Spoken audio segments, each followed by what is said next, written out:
මේ ජනතාවට පිහිටක් වෙනවා කියලා මේගොල්ලෝ එහෙම කරන්නේ නැහැ. මොකද දැන් අද තියෙන තත්ත්වය අද රට ව්‍යාකූලයිනේ. අද පාලකෙක් නැහැනේ රටේ. පාලකෙක් නැති රටක අපි ඉන්නේ. ඒ කියන්නේ මේ වගකීමුත් එක්ක නෑ අපි ගියන් පස්සේ කියන ඕක අපිට කියලා හරියන්නේ නැහැ. ඕක අහවලට ගිහින් කියන්නේ කියලා. මං හිතන්නේ මේ මිනිසුන්ට සාධාරණයක් තවදුරටත් ඉෂ්ට කරයි කියලා. මොකද ඒගොල්ලෝගේ තියෙන බලපොරේ විතරයි. සමහර පවුල් වල දෙවේල කන පවුල් ඉන්නවා. සමහර පවුල් වල එක වේලක් පාන් හරි කාලා රැයට හරි බට්ටියක් කන පවුල් තියෙනවා. ඒ වගේ අති දුක්කර ගම්මානයක් මේ ගම්මානේ ජීවත් වෙන පවුල් ටිකක් ඉන්නවා. අන්තම අසරණ වෙච්ච පවුල් ඉන්න බෙහෙත් ටික ගේන්න යන සල්ලි නැතුව බස් එකට දෙන බස් කුලිය නැතුව පාරට වෙලා නැත්තම් අසල් වැසියන්ගෙන් හැම ඉල්ලගෙන ආපු මගෙන් උනත් ඉල්ලගෙන ගිහපු අවස්ථා තියෙනවා. මේ ආණ්ඩුවෙන් නම් කිසි කෙනෙක් ආවේ නැහැ. මගේ පෞද්ගලික දෙයක් ගැන මම කවදාවත් කතා කරන්න යන්නේ නැහැ. දේශපාලනඥයෙක් එක්කවත් ගිහිල්ලා නැහැ. මම ගිහිල්ලා තියෙන පොදු ප්‍රශ්නයක් ගැන කතා කරන්න විතරයි. කවදාවත් මගේ දරුවෙකුට රැකියාවක් ඉල්ලගෙන ගිහිල්ලා මම ඔය දේශපාලනඥයෙක් ළඟට ගිහිල්ලා වැද වැටිලත් නැහැ. මම ඉදිරිපත් වෙලා තියෙන හැම අවස්ථාවකදීම පොදු ප්‍රශ්න වලට. හම්බන්තොට දිස්ත්‍රික් සම්බන්ධීකරණ කමිටුවේදී මේක තීරණය කළා වනජීවි නිලධාරීන්ට ඇවිල්ලා මේ ගමට ඇවිල්ලා ගම ඇවිල්ලා බලලා මේ කොටස නිදහස් කිරීමේ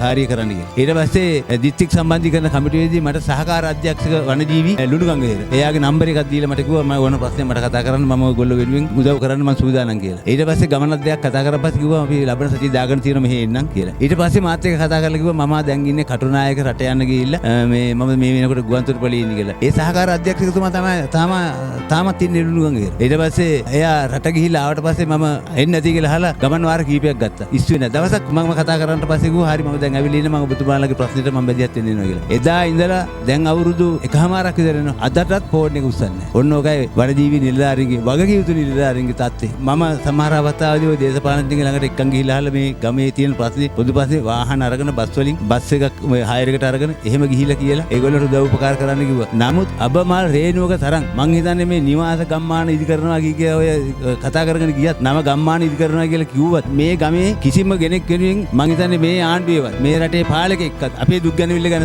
සොයා බැලුවේ නැහැ. එතකොට අපි මේ පාලකයන්ට ඡන්ද දෙන්න. අපි උන්ගේ ළඟට යන්න ගියාම උන්ගේ ළඟ ඉන්න වටේ ඉන්න ආරක්ෂක නිලධාරීන් අපි පැත්තකට සල්ලු කළා දානවා. හැබැයි ඒත් අනිද්දා ඒ දිනේ අපිට උදා වෙනවා. ඒගොල්ලොන්ට හොඳ පාඩමක් උගන්වන්න මං කියලා තියෙනවා මේ හැම සමාජිකයෙකුටම දැන් ඉදිරියට මැතිවරණය ලඟ වෙනවා. හැන්දාවට උදේට තමන්ගේ මුත්‍ර ටික එකතු කරන්න කියලා ගෙදර භාජනයක. එකතු කරලා අහලා shopping කාර් වල දාලා ගුලි කර කර තියාගන්න. ඡන්ද ෆෝම් එකත් එක්ක අරගෙන එනකොට කැල්ල හරියට මූණට. උන්ට දෙන තියෙන දඩුව මේක තමයි.